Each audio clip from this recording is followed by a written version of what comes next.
kasalukuyan. Alleluia, alleluia. Panginoon ang nagdirang sa timbos niyang bayan. Nagpupuring mga hinirang, masayang nagdiriwang. Magalak tayong lahat, si Jesu Kristo'y nabuhay na naig sa kamatayan. Alleluia, alleluia. Sa ngala ng Ama at ng Anak at ng Espiritu Santo, Amen. sumainyo ang Panginoon. At sumayo rin. Mga kapatid, aminin po natin ang ating mga kasalanan upang marapat tayong gumanap sa banal na pagpiripan. Inaamin ko Na makapangyarihang Diyos at sa inyo mga kapatid, na lubag ng kasal, sa isip, salita, sa gawa, at sa aking pagkukulang. Kaya sinasabi ko sa mahal na Birhen Maria, sa lahat ng mga anghel at mga banal, at sa inyo mga kapatid, na ako'y panalangin sa Panginoong ating Diyos. Kawan tayo ng makapangyarihan Diyos, patawarin tayo sa ating mga kasalanan at pagtubayan tayo sa buhay na walang hanggan. Amen. Panginoon, kawan mo kami. Panginoon, kaawaan mo kami. Kristo, kawan mo kami. Kristo, kaawaan mo kami. Panginoon, kawan mo kami. Panginoon, kaawaan mo kami. Manalangin tayo. Ang manaming makapangyarihan, kami naway lang maging lalo masigasig sa pagdiriwang ngayon sa iyong pag-ibig. Sapagkat sa panahong ito ng pagkabuhay, higit naming nalalaman na ang mga hinamo sa dilim ng kasalanan ay katibayan ng iyong pagkamaasahan sa pamamagitan ni Jesucristo kasama ng Espiritu Santo magpasawalang hanggan. Amen. Ang puputan. Pagbasa mula sa mga gawa ng mga apostol.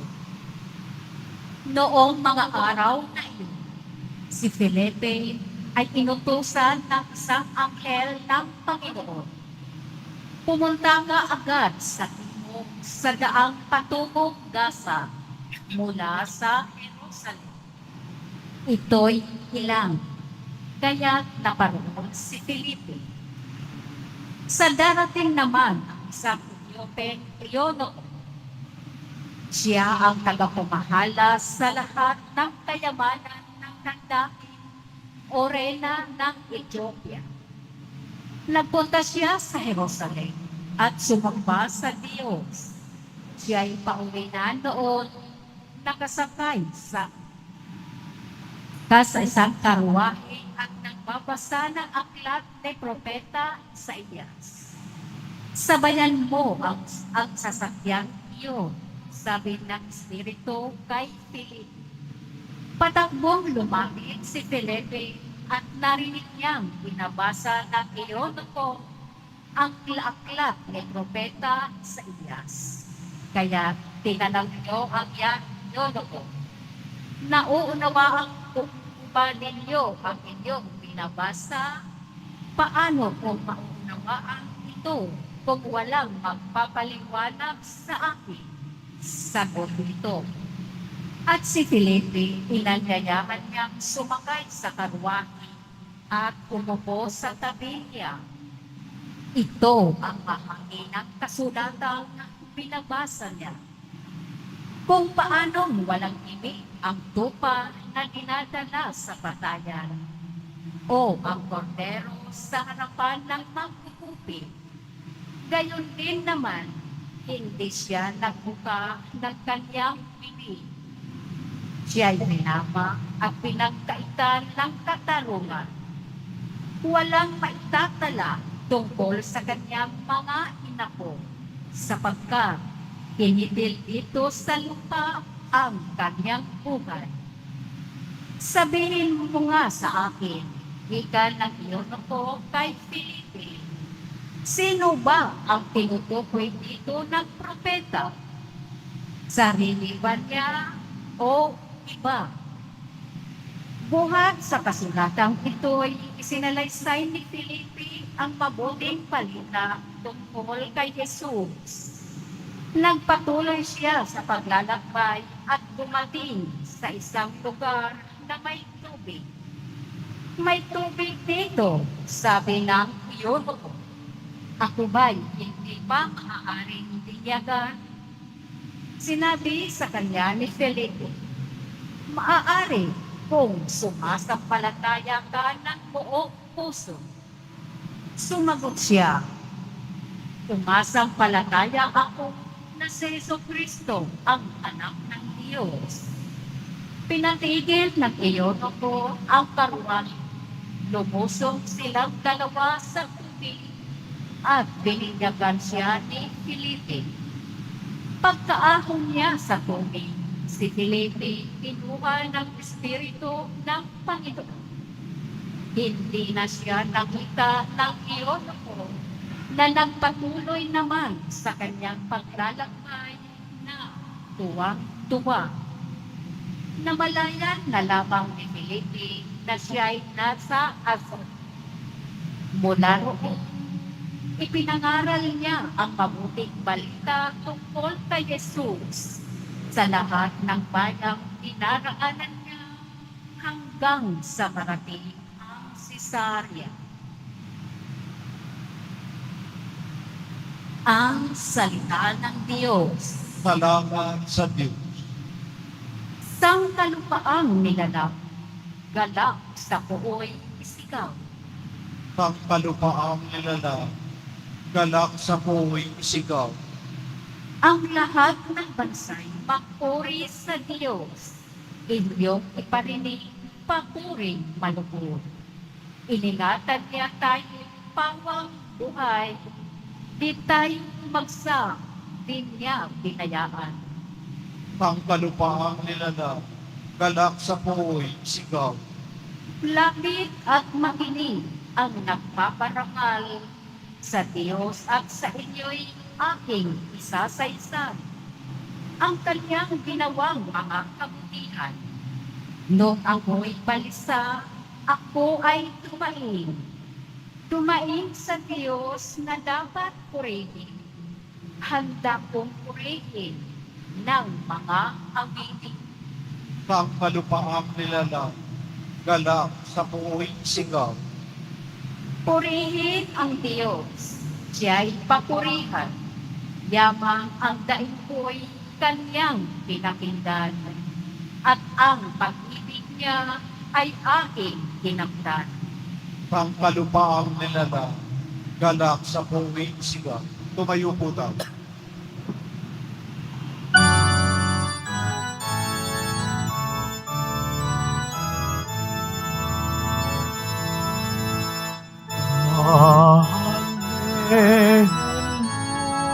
Hallelujah, hallelujah,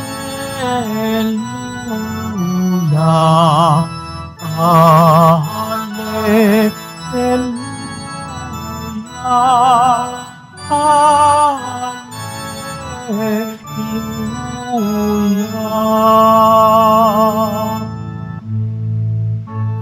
Pagkaing dulot ay buhay, si Jesus na poong mahal. Buhay natin siya kailanman.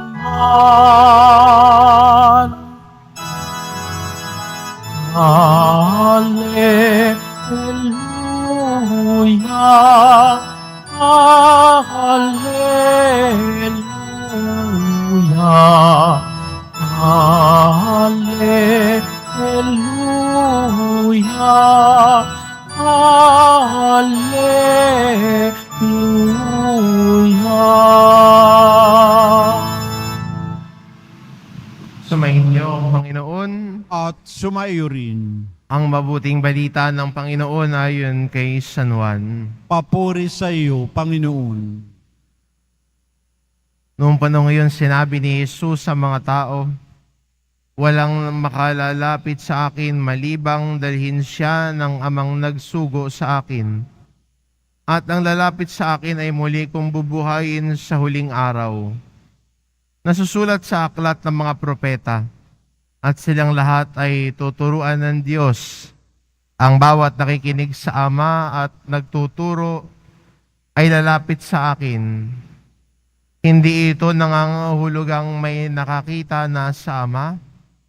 Yung nagmula sa Diyos ang tanging nakakakita sa Ama. Sinasabi ko sa inyo, ang nananalig sa akin ay may buhay na walang hanggan. Ako ang pagkain nagbibigay buhay. Kumain ng mana ang inyong mga ninuno nang sila'y nasa ilang. Gayon may namatay sila. Ngunit ang sino mang kumain ng pagkaing bumaba mula sa langit ay hindi mamamatay. Ako ang pagkaing nagbibigay buhay na bumaba mula sa langit. Mabubuhay magpakailanman ang sino mang kumain nito, at ang pagkaing ibibigay ko sa ikabubuhay ng sanlibutan ay ang aking laman. Ang mabuting balita ng Panginoon. Pinupuri ka namin, Panginoong Heso Kristo. Maupo po tayo.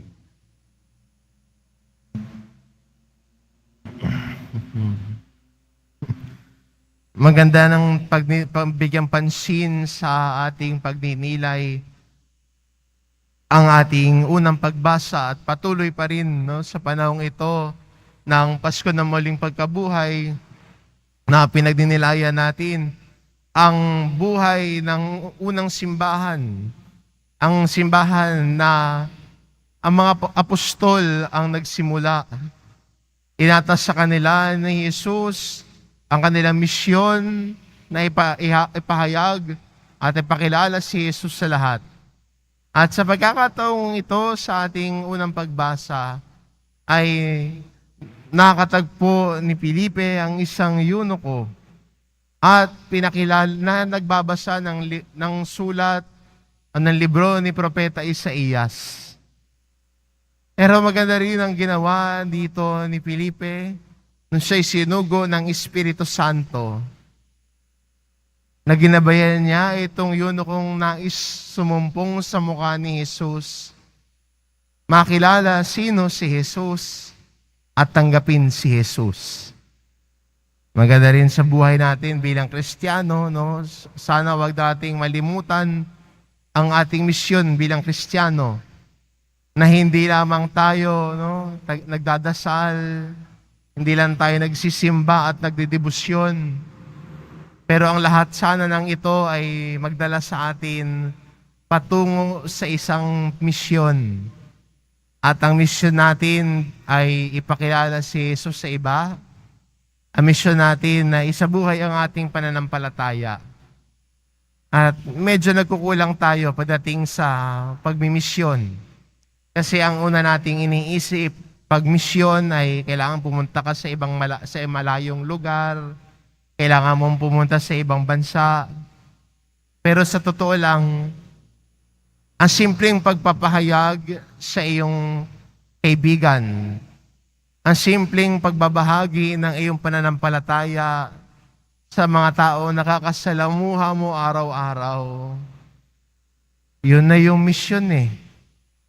Hindi mo kailangan pumunta sa malayong lugar para masabing niyayakap ko yung mission ko bilang isang Kristiyano.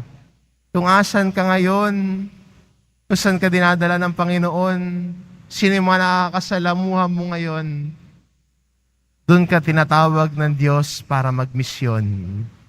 Ipakilala siya roon, isabuhay ang pananampalataya mo roon, sa pamamagitan ng pagiging mabuting Kristiyano. Sa gisag ng pagmamahal ng Diyos, tandaan ang kabutihan ng Diyos. Sa ating ebanghelyo, ginabayan ni Felipe ang yunukong ito na makilala si Jesus. Pinakilala si Jesus sa kanya. Sana tayo din bilang Kristiyano, ito din yung ating gawin at yakapin. Na si Jesucristo na ating Panginoon, na nag-alay ng sarili niyang buhay para sa kaligtasan natin, ay patuloy din nating ipakilala sa iba. Patuloy na ibahagi sa iba. Huwag nating ikahiya si Jesus. Huwag nating ikahiya ang ating pananampalataya kay Jesus. Huwag nating ikahiya na ipakilala si Jesus sa ibang tao. Siguro may mga magulang dito. Paano mo daw pinakamagandang maipapakilala si Jesus sa kanila? Yun yung mission mo eh. Simulan sa pagdarasal, nakasama sila. Huwag nyo lang daw turuan magdasal. Simulan sa pagsama sa kanila at kasama silang nananalangin. Kasama silang nagsisimba. Dahil nakikita nila sa inyong halimbawa ang inyong pagsasabuhay ng pananampalataya. At para sa mga bata ho, ang tinitignan ho nila at ginagaya ang aksyon ng mga magulang nila na tinitingala nila at tinitignan nila bilang mga modelo ng kanilang buhay. Sana ang mga magulang hindi lang nagnanais maging model sa kanilang mga anak. Maging modelo din sana ng pananampalataya kay Jesus ang mga magulang para sa kanilang anak. Pray with them, go to Mass with them, walk with them with Jesus. Yan po yung mission ng bawat isa. Huwag na ho nating pakomplikahin yung mission. Ang mission ay kung nasan ka ngayon, doon mo ipahayag si Jesus. So anong ginagawa mo ngayon, doon mo isabuhay ang iyong pananampalataya. Kung asan ka man ngayon, kung may lumapit sa iyo na nangangailangan ng gabay at makilala si Jesus, ipakilala mo siya o ilapit kay Jesus. Yun ang misyon ng bawat isang Kristiyano. Yun ang misyon nating lahat. Si Felipe, pinakilala si Jesus sa isang dayuhan na walang kaide-ideya kung sino si Jesus. Sana tayo ho, bilang Kristiyano, ipakilala natin si Jesus, maging larawan tayo ni Jesus sa lahat. Amen.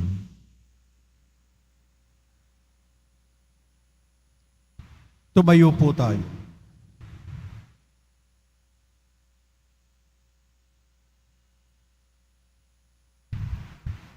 Minamahal ko mga kapatid, lumapit tayo ngayon at manalangin sa Diyos Ama na sa kabutihan ng kanyang puso ay isinugo ang kanyang anak, ang tinapay ng buhay.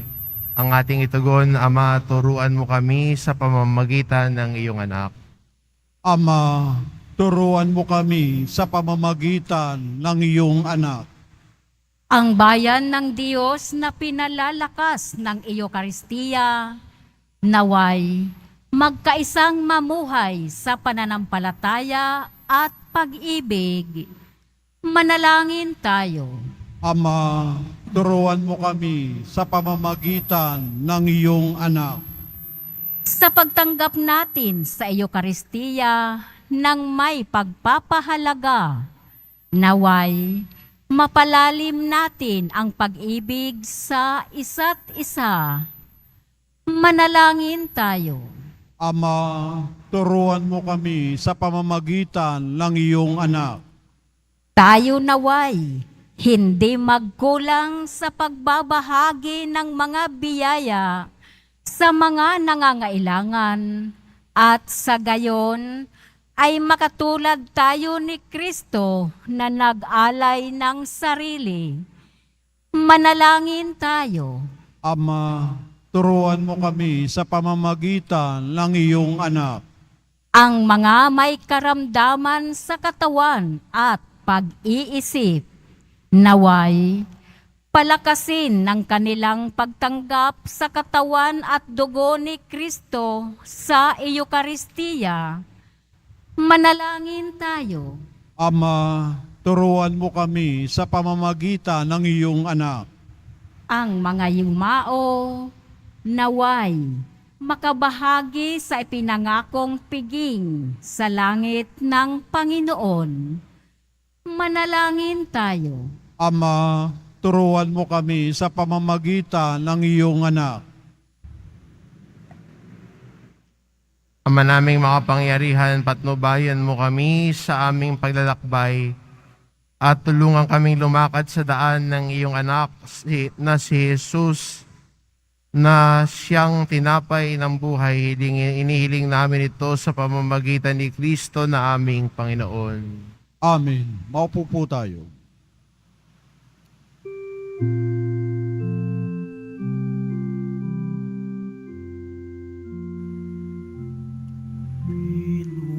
Pinupuri kita, Poon, sapagkat ako'y iniligtas.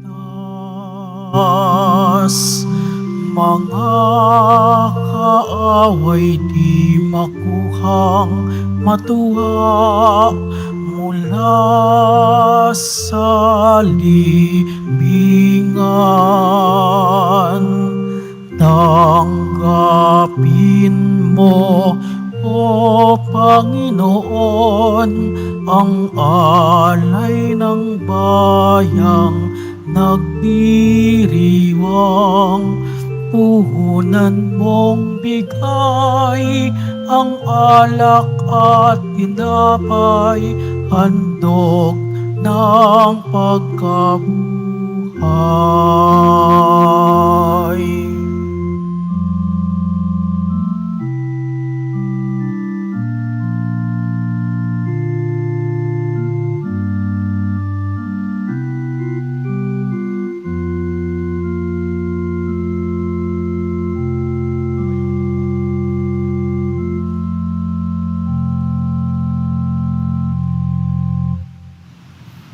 Manalangin yung mga kapatid, ang paghahain natin ay kalugdan ng Diyos amang makapangyarihan.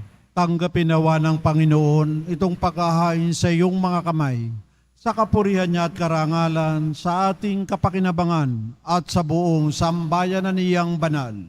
Ama naming lumikha, sa paghahain ng banal na pagpapalitan ng iyong mga kaloob at ng aming alay, kami pinapagsasalo mo sa iyong buhay na namumukod tangi at walang kapantay. Ipagkaloob mo ang aming papakinabang sa iyong pakikisamang aming maasahan, ay siya ring umiral sa aming pamumuhay araw-araw. Sa pamamagitan ni Hesukristo kasama ng Espiritu Santo, magpa sa walang hanggan. Amen. Sumainyo ang Panginoon. At sumaiyo rin. Itaas sa Diyos ang inyong puso at diwa. Itinaas na namin sa Panginoon. Pasalamatan natin ang Panginoong ating Diyos. Marapat na siya ay pasalamatan. Ama naming makapangyarihan, tunay ngang marapat na ikaw ay aming pasalamatan. Ngayong ipinagdiriwang ang paghahain ng Mesiyas, ang maamong tupa na tumubos sa aming lahat. Naghahaing walang humpay ang anak mong minamahal upang magkasalo-salo ang tanan. Sa piging ng iyong buhay, hindi na mamamatay ang inihain sa krus. Ang sa krus ipinako'y buhay lagi bilang handog. Kaya kaysa ng mga anghel na nagsisiawit ng papuri sa iyo, nang walang humpay sa kalangitan, kami nagbubunyi sa iyong kadakilaan. Santo, Santo, Santo, Panginoong Diyos ng mga hukbo, napupuno ang langit at lupa ng kadakilaan mo. O sana sa kaitaasan, pinagpalang na paririto sa ngalan ng Panginoon. O sana sa kaitaasan. Lumuhod po tayo. Ama naming banal, ikaw ang bukal ng tanang kabanalan. Kaya't sa pamamagitan ng iyong Espiritu, gawin mong banalang kaloob na ito upang para sa amin maging katawan at dugo ng aming Panginoong Jesucristo. Bago niya pinagtiisang kusang loob na maging handog, hinawakan niya ang tinapay. Pinasalamatan kanya, pinagati-hati niya iyon, iniabot sa kanyang mga alagad at sinabi, "Tanggapin ninyo lahat ito at kanin ito ang aking katawan na ihahandog para sa inyo.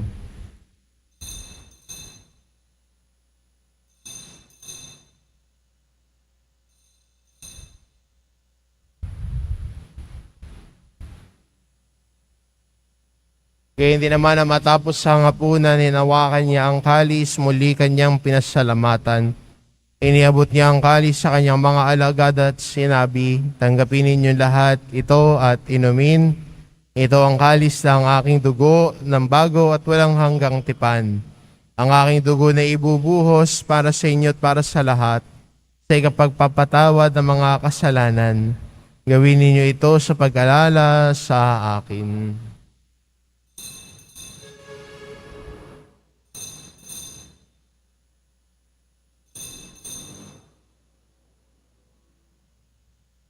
Tumayo po tayo.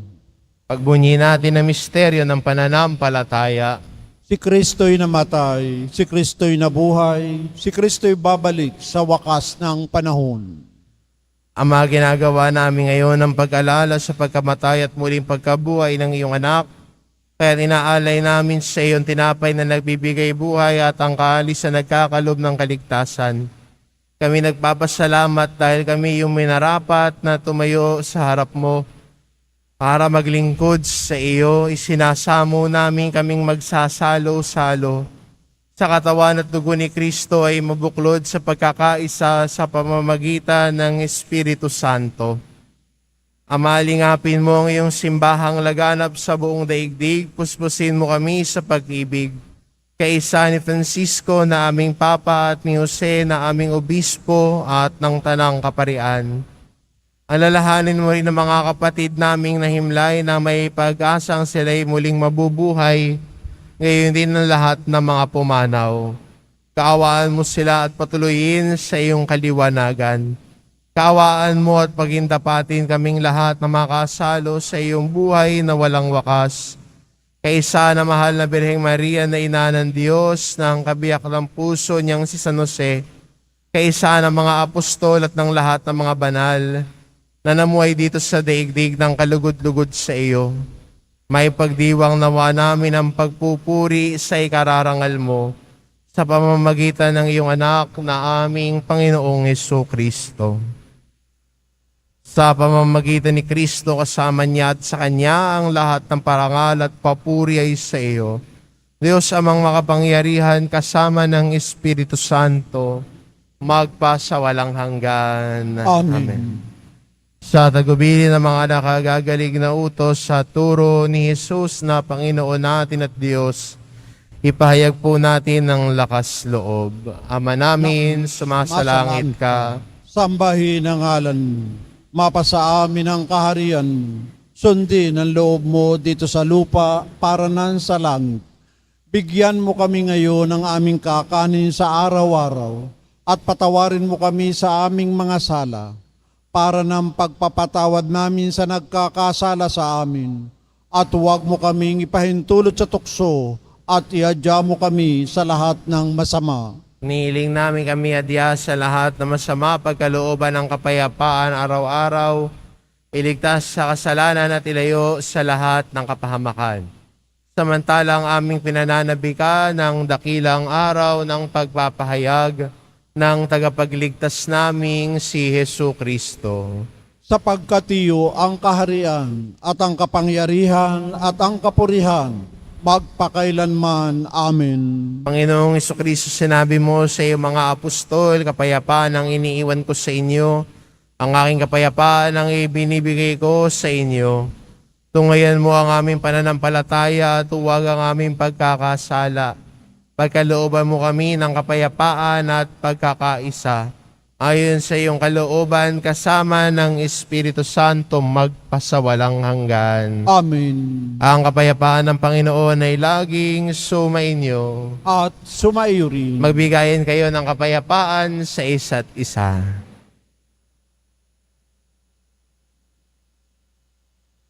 Kordero ng Diyos na nag-aalis ng mga kasalanan ng sanlibutan, maawa ka sa amin. Kordero ng Diyos na nag-aalis ng mga kasalanan ng sanlibutan, maawa ka sa amin. Kordero ng Diyos na nag-aalis ng mga kasalanan ng sanlibutan, ipagkaloob mo sa amin ang kapayapaan. Lumuhod po tayo. Toong kordero ng Diyos na nag-aalis ng kasalanan ng sanlibutan, mapalad ang mga inaanyayahan sa kanyang piging.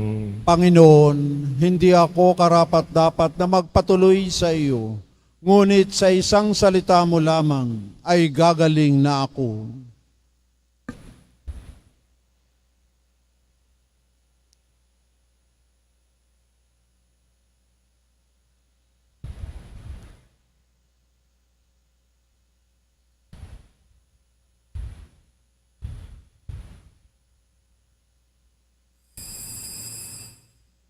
Para sa lahat ng tatanggap ng banal na komunyon, sasagot po tayo ng amin pagkasabi ng pari o ng lay minister ng katawan ni Kristo at isubo agad sa bibig bago umalis sa harapan ng pari o lay minister. Sumunod po tayo.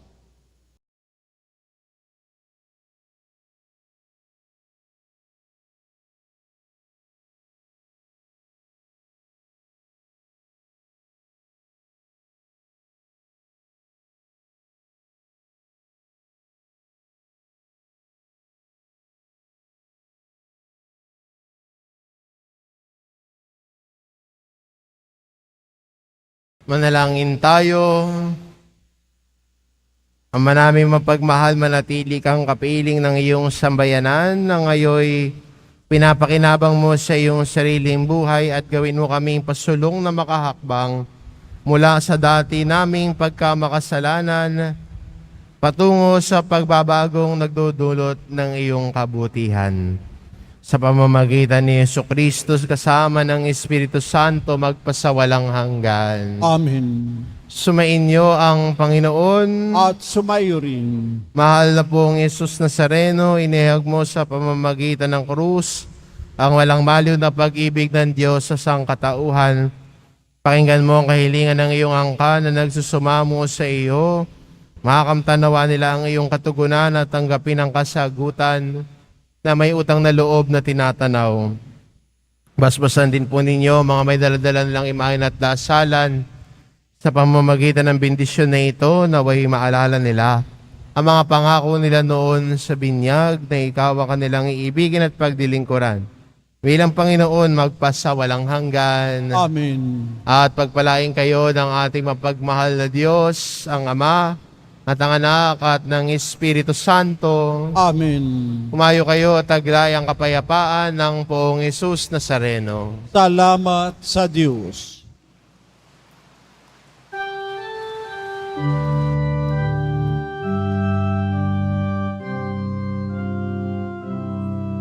Nuestro Padre Jesus Nazareno, sinasamba ka namin, pinipinto ka namin, parang ang aming buhay at kaligtasan. Nuestro Padre Jesus Nazareno, iligtas mo kami sa kasalanan. Ang krus mong kinamatayan ay sagisag ng aming kaligtasan. Nuestro Padre Jesus Nazareno, inarangal ka namin. Nuestro Padre Jesus Nazareno, iluluwalhati ka namin. Nuestro Padre Jesus Nazareno, inarangal ka namin. Nuestro Padre Jesus Nazareno, iluluwalhati ka Anak